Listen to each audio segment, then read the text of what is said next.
नमस्कार, आप देख रहे हैं डीडी न्यूज। आपके साथ मैं हूं गौरव श्रीवास्तव। तो चलिए बुलेटिन की शुरुआत करते हैं और सबसे पहले नजर डालते हैं इस वक्त की हेडलाइंस पर।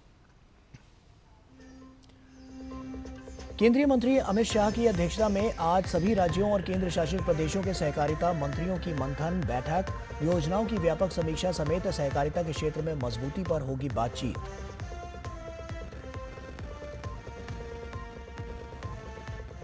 कोलकाता में लॉ कॉलेज की छात्रा से सामूहिक दुष्कर्म के बाद विरोध प्रदर्शनों का सिलसिला तेज। बीजेपी की जांच समिति करेगी पश्चिम बंगाल का दौरा, पार्टी अध्यक्ष को सौंपेगी रिपोर्ट। आरजेडी नेता तेजस्वी यादव के वक्फ कानून पर दिए गए बयान पर भड़की बीजेपी। सुधांशु त्रिवेदी ने कहा, संविधान को कूड़े में फेंकना चाहता है इंडी गठबंधन। पूछा, क्या बिहार में शरिया लागू करेगा विपक्ष?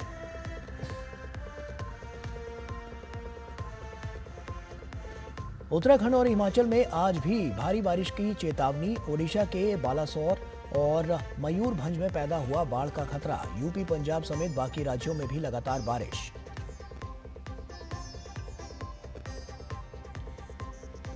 और आज से शुरू होगा टेनिस का सबसे बड़ा टूर्नामेंट। विंबलडन में डिफेंडिंग चैंपियन अल्कराज का मुकाबला फोगनिनी से। महिला वर्ग में पाउला बडोसा और केटी बोल्टर होंगी आमने सामने।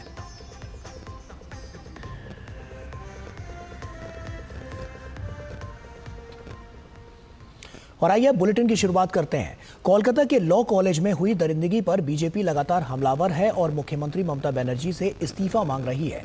पार्टी की ओर से गठित 4 सदस्य की जांच समिति आज कोलकाता में जांच कर सत्य तथ्य का पता लगाएगी और ये समिति घटनास्थल का दौरा करने के बाद इसकी रिपोर्ट तैयार करके पार्टी अध्यक्ष जेपी नड्डा को सौंपेगी।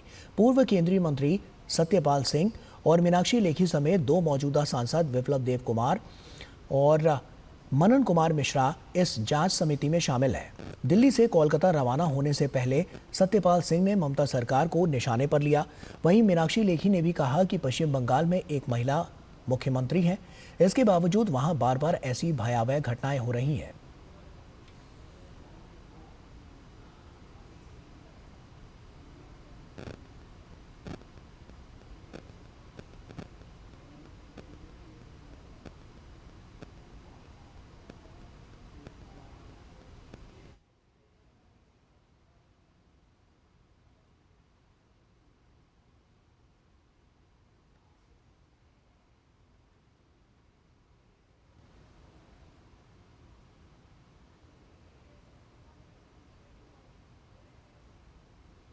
अभी लॉ कॉलेज के अंदर ऐसा हुआ है।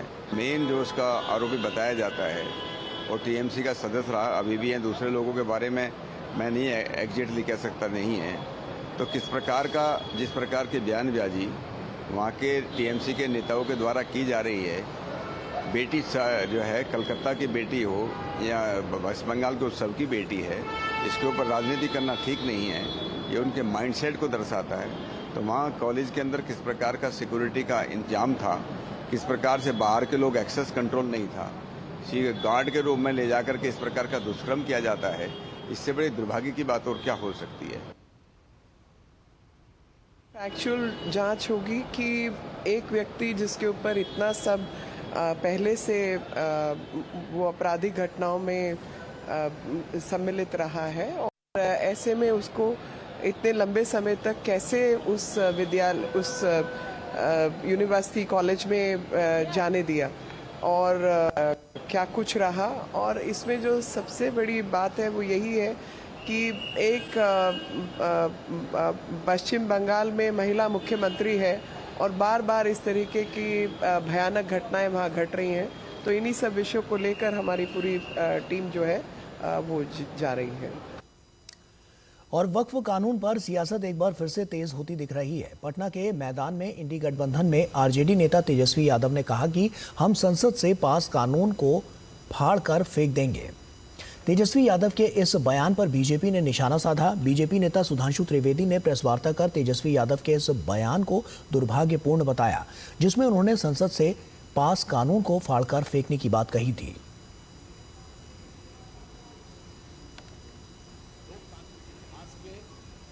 सबसे दुर्दांत काले अध्याय आपातकाल के 50 वर्ष पूर्ण किए। परंतु बहुत दुख की बात है कि कल पटना के उसी गांधी मैदान में, जहां आपातकाल के दौरान संविधान की रक्षा और संविधान के सम्मान के लिए जान की परवाह किए बगैर लाखों लोग एकत्र हुए थे, वहां एक ऐसी रैली हुई जिसके की बारे में इंडी गठबंधन के बिहार के नेता तेजस्वी यादव ने कहा कि हम संसद से पारित एक कानून को कूड़ेदान में फेंक देंगे। यह बहुत गंभीर विषय है। उन्होंने वक्फ बोर्ड के कानून के लिए कहा कि हम इसको कूड़ेदान में फेंक देंगे। और वहीं सुधांशु त्रिवेदी ने कहा है कि न संसद का सम्मान किया गया और न ही न्यायपालिका का सम्मान किया गया है। न संसद का सम्मान न न्यायपालिका का सम्मान। वोट बैंक की चाहत में जो कुछ बोला गया है तेजस्वी यादव और इंडी गठबंधन के अन्य नेताओं के द्वारा, उससे साफ है कि यह संविधान को कूड़ेदान में फेंकने की 50 साल पुरानी मानसिकता से प्रदेशों के सहकारिता मंत्रियों के साथ मंथन बैठक चल रही है और इस बैठक की अध्यक्षता सहकारिता मंत्री अमित शाह कर रहे हैं। और इस बैठक में विभिन्न राज्यों के सहकारिता मंत्रियों के साथ साथ सहकारिता विभागों के अतिरिक्त मुख्य सचिव, प्रमुख सचिव और सचिव भी शामिल हैं। बैठक में सहकारी क्षेत्र को मजबूत करने और भविष्य की कार्य योजना पर चर्चा की जाएगी। साथ ही सहकारी क्षेत्र में मानव संसाधन विकास, प्रशिक्षण, क्षमता निर्माण और त्रिभुवन सहकारी यूनिवर्सिटी की स्थापना को लेकर भी विचार विमर्श होगा। ये बैठक प्रधानमंत्री नरेंद्र मोदी के सहकार से समृद्धि के दृष्टिकोण को सामूहिक प्रयासों के माध्यम से आगे बढ़ाने के लिए साझा समझ और समन्वित रणनीति विकसित करने में मदद करेगी। आगामी 3 जुलाई से शुरू होने वाली अमरनाथ यात्रा की सुरक्षा सुनिश्चित करने के लिए प्रशासन तैयारियों में जुटा हुआ है और इसी क्रम में एक एहतियाती प्रयास के तहत भारतीय सेना, सीआरपीएफ, जम्मू कश्मीर पुलिस और जेकेएसडीआरएफ, जम्मू कश्मीर राज्य आपदा प्रतिक्रिया बल की ओर से जम्मू श्रीनगर राष्ट्रीय राजमार्ग पर समरोली तोलडी नाला में एक संयुक्त मॉक भूस्खलन अभ्यास आयोजित किया गया।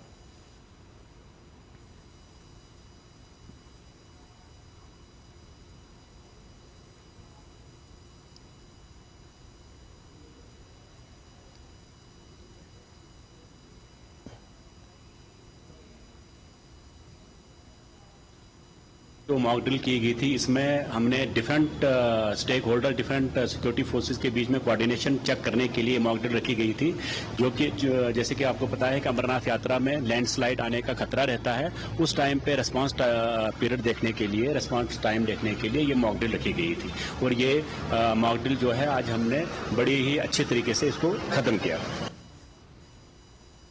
और इसके साथ ही अमरनाथ यात्रा के लिए आज से तत्काल पंजीकरण प्रक्रिया शुरू होने के साथ ही बड़ी संख्या में श्रद्धालु जम्मू में प्रशासन द्वारा स्थापित विशेष केंद्रों पर पहुंच रहे हैं।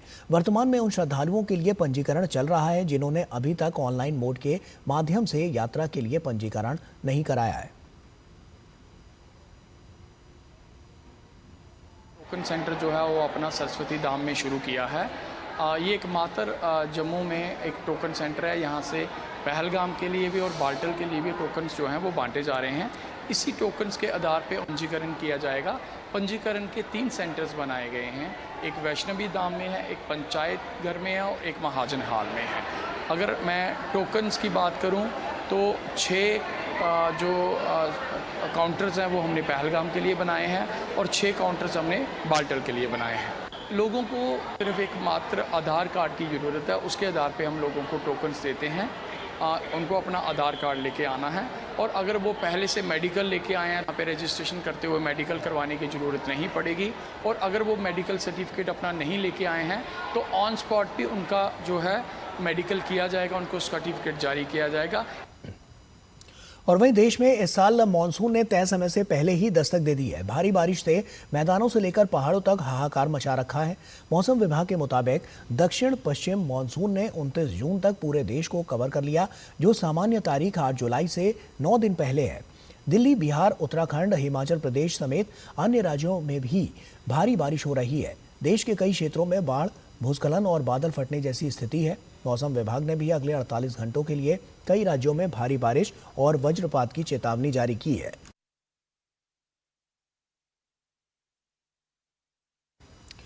और वहीं मौसम विभाग ने दिल्ली के लिए 1 और 2 जुलाई के लिए येलो अलर्ट जारी किया है। वहीं बिहार के पटना, गया, बांका और औरंगाबाद जैसे जिलों में भारी बारिश ने तबाही मचा रखी है।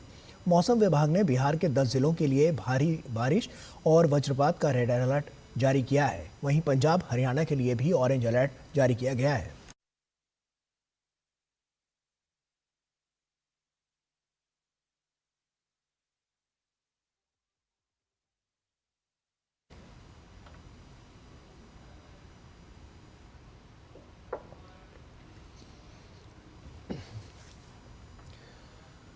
और ओडिशा राज्य के उत्तरी हिस्से में बाढ़ का खतरा मंडरा रहा है। क्षेत्र की कई प्रमुख नदियां लगातार उफान पर हैं। बालासोर और मयूरभंज जिलों में बाढ़ का खतरा मंडरा रहा है। अधिकारियों ने इन दोनों जिलों के लिए जिला कलेक्टरों को सतर्क रहने के लिए अलर्ट भी जारी किया है।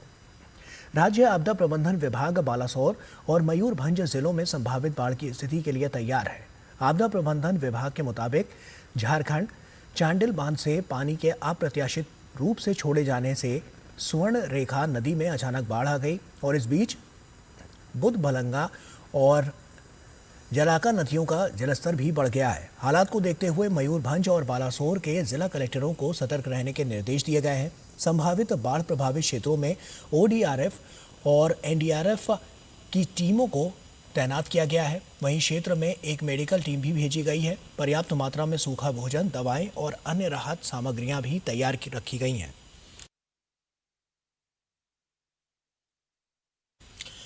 मौसम विभाग ने उत्तराखंड के कई हिस्सों में आज भारी बारिश की चेतावनी जारी की है। आज प्रदेश के कई क्षेत्रों में भारी बारिश का रेड अलर्ट है।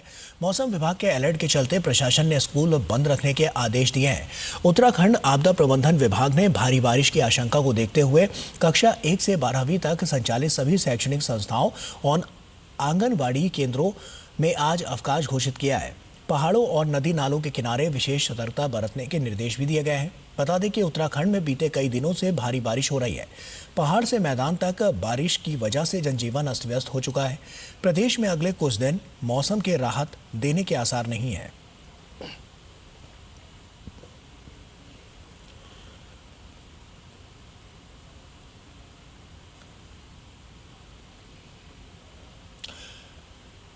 तो उत्तराखंड की स्थितियों पर अगर नजर डालें तो उत्तरकाशी, रुद्रप्रयाग, चंपावत, उधमनगर, वहां पर जो जिले हैं वहां पर गरज चमक के साथ तेज बारिश के आसार साफ तौर पर नजर आ रहे हैं। ज्यादातर क्षेत्रों में अगले 3 दिन भारी बारिश की संभावना जताई गई है और इसके साथ ही प्रशासन जो है वो अलर्ट मोड पर यहां पर काम करता हुआ नजर आ रहा है। एहतियात के तौर पर आज स्कूलों को बंद किया गया है। हिमाचल प्रदेश की बात करें तो हिमाचल प्रदेश में भी भारी बारिश का कहर जारी है और आज भी यहां के कई इलाके रेड अलर्ट में हैं। वहीं मुख्यमंत्री ठाकुर सुखविंदर सिंह सुक्खू के निर्देश पर राज्य के कुछ जिलों में भारी वर्षा की चेतावनी को देखते हुए संबंधित जिलों में आज स्कूल बंद है। मौसम विभाग के अनुसार राज्य में अगले 24 घंटों के दौरान व्यापक वर्षा गतिविधि की संभावना जताई गई है। पिछले 24 घंटों में हुई भारी बारिश और आगामी समय में संभावित बारिश से बहुत भारी वर्षा को ध्यान में रखते हुए मौसम विभाग ने जिला सोलन, सिरमौर, कांगड़ा और मंडी के लिए रेड अलर्ट जारी किया है। राज्य सरकार स्थिति पर लगातार निगरानी रख रही है और लोगों से अपील की गई है कि वे स्थानीय प्रशासन द्वारा जारी निर्देशों का पालन करें।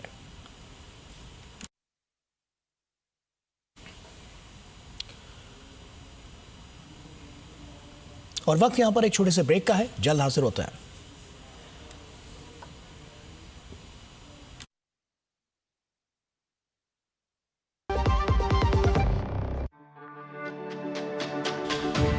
मेरी पसंद, मेरी पसंद, मेरी पसंद, मेरी पसंद, हमारी पसंद, हम सबकी पसंद। मजबूत देश का मजबूत सरिया हो गया स्टील। टाइम पे खा लेना और प्लीज बाइक धीरे चलाना जी। और ये तुम्हारी सेफ्टी के लिए। अरे एक बात तो रह गई। LIC ये हमारी सेफ्टी के लिए। दिल की सुनो, LIC चुनो। LIC हर पल आपके साथ।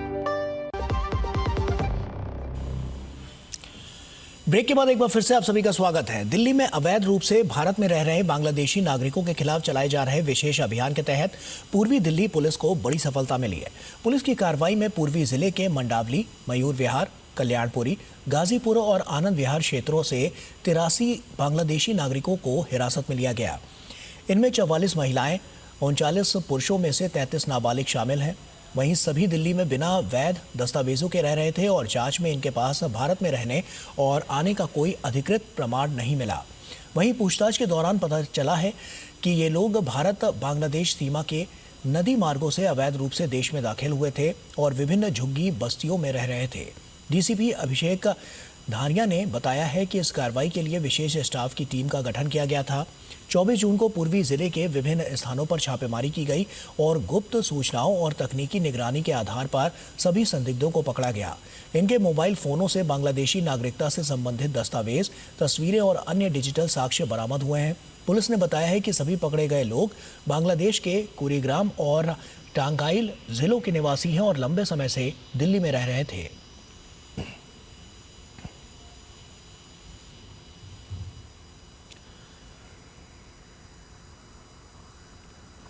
हैदराबाद के पटनचेरू औद्योगिक क्षेत्र में एक रासायनिक कारखाने में भीषण विस्फोट हुआ, जिसमें 20 से अधिक कर्मचारी गंभीर रूप से घायल हो गए और कई अन्य फंस गए हैं। संदेह जताया जा रहा है कि यह विस्फोट रिएक्टर विस्फोट के कारण हुआ है।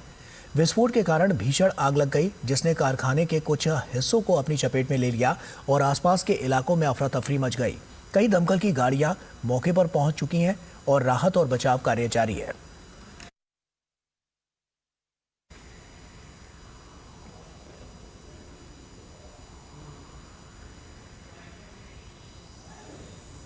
हिमाचल प्रदेश के धर्मशाला में राष्ट्रमंडल संसदीय संघ यानी सीपीए भारत क्षेत्र जोन 2 का वार्षिक सम्मेलन आज से शुरू हो रहा है। ये सम्मेलन विधानसभा परिसर में आयोजित किया जा रहा है और इस सम्मेलन का मुख्य विषय डिजिटल युग में सुशासन, संसाधनों का प्रबंधन, लोकतंत्र की रक्षा और नवाचार को अपनाना है। सम्मेलन में दिल्ली, हरियाणा, हिमाचल प्रदेश, पंजाब और जम्मू एवं कश्मीर की विधानसभाओं के प्रतिनिधि भाग लेंगे। लोकसभा अध्यक्ष ओम बिरला सम्मेलन का उद्घाटन करेंगे और प्रतिनिधियों को संबोधित भी करेंगे। इस अवसर पर लोकसभा अध्यक्ष विधायी कार्यों में दक्षता और पारदर्शिता को बढ़ावा देने के लिए राज्य विधानमंडलों को प्रेरित करेंगे। इस सम्मेलन का उद्देश्य संसदीय प्रक्रियाओं को अधिक प्रभावी, पारदर्शी और उत्तरदायी बनाने पर विचार विमर्श करना है।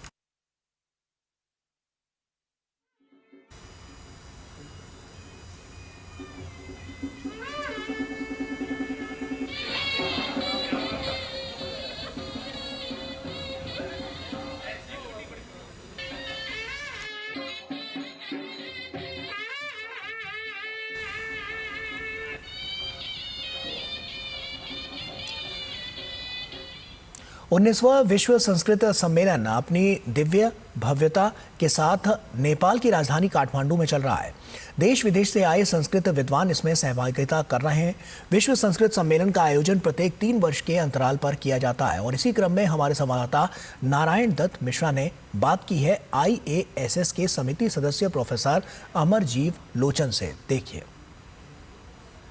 आज हमारे साथ अंतर्राष्ट्रीय संस्कृताध्ययन समवाय के समिति सदस्य प्रोफेसर अमरजीव लोचन जी साथ में हैं। हम उनसे ये जानेंगे कि कोरोना काल के वैश्विक संस्कृत सम्मेलन के आयोजन के बाद जो 19वां विश्व संस्कृत सम्मेलन जो यहाँ नेपाल में आयोजित हो रहा है, उन दोनों के बीच में क्या उथल पुथल रही। IASS पेरिस ने इस विषय को हमेशा रखा है ध्यान में कि संस्कृत के संबंधित जितने भी विषय हैं, सिर्फ संस्कृत जब भाषा नहीं, सभी विषयों को आदर देते हुए उनके प्रति ध्यान देना एकेडमिक स्तर से देने का उनका विचार होता है हमेशा।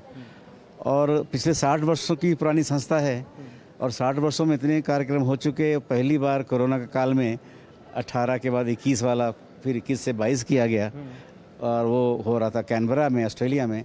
दोनों कारणों से व्यथा बढ़ी कि संस्कृत के अध्ययन के बीच में अभी आप मानेंगे कि 18 और 21 से क्या 18 से 24 के पिछले 6 वर्षों में कई जगहों पर संस्कृत अध्ययन के केंद्र समाप्त हो गए विदेशों में। तो वो जितने बड़े बड़े विद्वान बाहर के थे भारत के, जिन्होंने पूरा जीवन लगाया संस्कृत के लिए, जैसे ऑस्ट्रेलिया के मैकमॉस्ट टेलर साहब जो अभी सेक्रेटरी जनरल हैं, और कई ऐसे विद्वान बाहर के जिन्होंने समय पूरा जीवन लगाया, उनके लिए व्यथा बड़ी थी कि हो नहीं रहा था।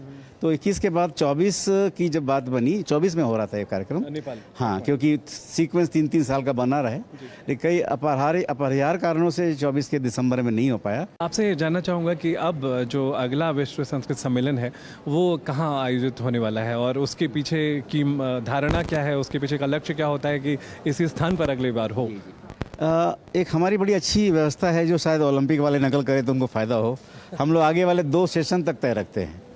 तो 2018 में तय हो चुका था कि इसके बाद मुंबई IIT करेगी, तो मुंबई यूनिवर्सिटी भी शामिल होगी इसमें। मुंबई एक विशेष रहेगा कि संस्कृत के कंप्यूटर के संबंध जितनी भी चीज़ें बढ़ी हैं पिछले 2 दशकों में, वहाँ कंप्यूटेशनल संस्कृत के बड़े बड़े उद्भट विद्वान हैं जो संस्कृत को आधुनिक स्तर पर लेकर के उसके संबंध के विचारों को साइंटिफिक ढंग से प्रूव करने में शामिल रहते हैं। ये थे हमारे साथ प्रोफेसर अमरजीव लोचन जी, जो कि अंतर्राष्ट्रीय संस्कृत अध्ययन समवाय के समिति सदस्य के रूप में अभी कार्यरत हैं। कैमरा पर्सन नवीन कुमार के साथ नारायण दत्त मिश्र, काठमांडू से DG न्यूज़ के लिए। और भारत में शास्त्रार्थ की परंपरा अति प्राचीन व उन्नत रही है। पुरुषों के साथ साथ महिलाओं के शास्त्रार्थ सभा में उपस्थिति और सहभागिता के प्रमाण भी वैदिक साहित्य में मिलते हैं। शास्त्रार्थ के क्रम में कालांतर में कुछ कम हुआ और शास्त्रार्थ सभाओं से महिलाएं कुछ कालखंड के लिए लुप्त प्राय हो गई थीं। लेकिन भारत की विदुषी महिलाओं द्वारा शास्त्रार्थ की इस परंपरा को पुनः जीवित किया गया और अंतर्राष्ट्रीय मंच पर पहली बार नेपाल में आयोजित 19वें विश्व संस्कृत सम्मेलन में विदुषियों की शास्त्रार्थ सभा का आयोजन हुआ। और इस सत्र में युवा विदुषियों ने व्याकरण, दर्शन और साहित्य शास्त्र के गुण तत्वों को शास्त्र पद्धति के अनुसार प्रस्तुत किया। हालांकि ये संस्कृत में था, लेकिन आप सुनिए कि किस प्रकार शास्त्रीय विषयों पर विचार विमर्श किस प्रकार प्रस्तुत किया जाता है। तावत् परार्थं तपरकरणं तत्रापि उभौ पक्षौ दृश्यते यथोद्देश्यं संज्ञापरिभाषं कार्यकालं संज्ञापरिभाषम् इति उभयत्रापि तपरकरणम् ऐजर्थमेव भवति इति कृत्वा कौस्तुभकारस्य मतं नागेशेन खण्डयित्वा तथा पदैकवाक्यतया अन्वयं कृत्वा अस्य सूत्रस्य उपस्थितिः साधिता। अयः पदम् अत्र क्षीरार्थे प्रयुक्तम् इति तात्पर्यनिर्णयरूपा एव एकार्थमात्र उपस्थितिः काचित् द्वितीया उपस्थितिः जायते। तदुत्तरं शातवधे तस्य अर्थस्य अन्वयः इति प्रक्रिया। और आज से टेनिस के सबसे बड़े और साल के तीसरे ग्रैंड स्लैम विंबलडन की शुरुआत होने जा रही है। पुरुष वर्ग में जहां निगाहें नोवाक जोकोविच के प्रदर्शन पर होंगी, वहीं नोवाक अपना 25वां ग्रैंड स्लैम खिताब जीतने की कोशिश करेंगे। वहीं महिला वर्ग में पिछले कुछ समय के दरमियान अलग अलग नामों की खिताबी जीत हासिल कर इस लड़ाई को और रोचक बनाया है। विंबलडन की जंग, जीत होगी किसके संग? कौन बनेगा ग्रास कोर्ट का चैंपियन?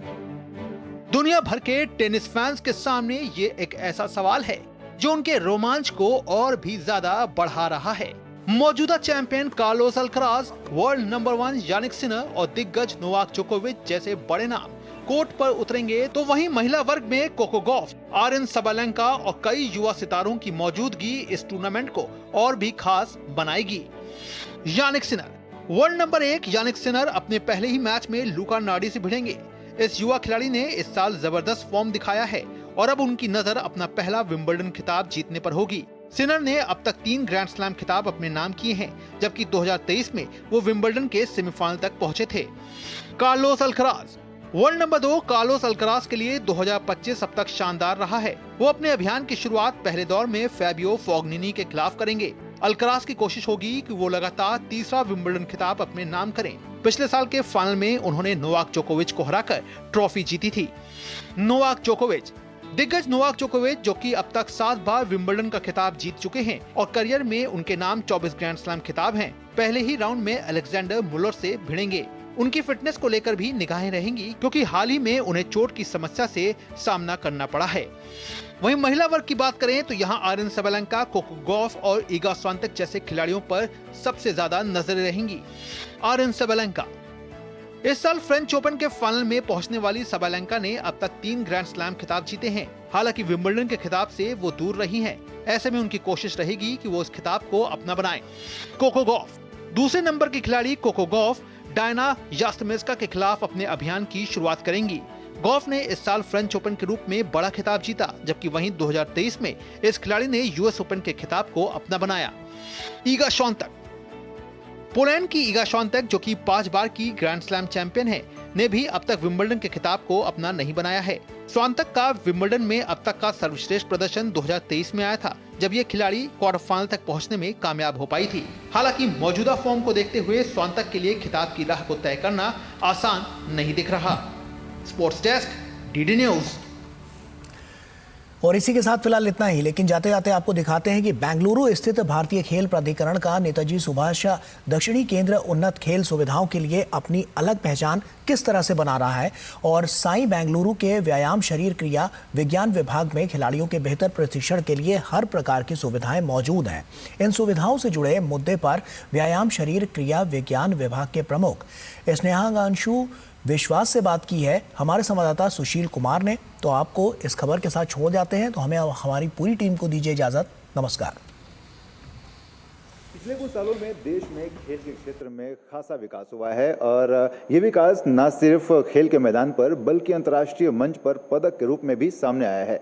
मैं इस वक्त बेंगलोर के साई सेंटर में मौजूद हूं और मेरे साथ मौजूद हैं स्नेहांशु विश्वास जी, जो कि स्पोर्ट्स साइंस सेंटर के एचओडी हैं। ये मशीनें हैं, इनके बारे में मैं जानना चाहूँगा कि स्पोर्ट्स साइंस कितना अहम है। पहले तो आप इस बात का जो है आप मुझे बताएं कि स्पोर्ट्स साइंस कितना अहम है और ये किसी खिलाड़ी को तैयार करने में इसकी क्या अहम भूमिका है। स्पोर्ट्स साइंस का जो खेल में महत्व है बहुत ही ज़्यादा है, क्योंकि बिना स्पोर्ट्स साइंस के हम किसी भी खिलाड़ी को जो है मान के चले कि इम्प्रूवमेंट अगर हम बात करें तो स्पोर्ट्स में इम्प्रूवमेंट बहुत मुश्किल है करवाना।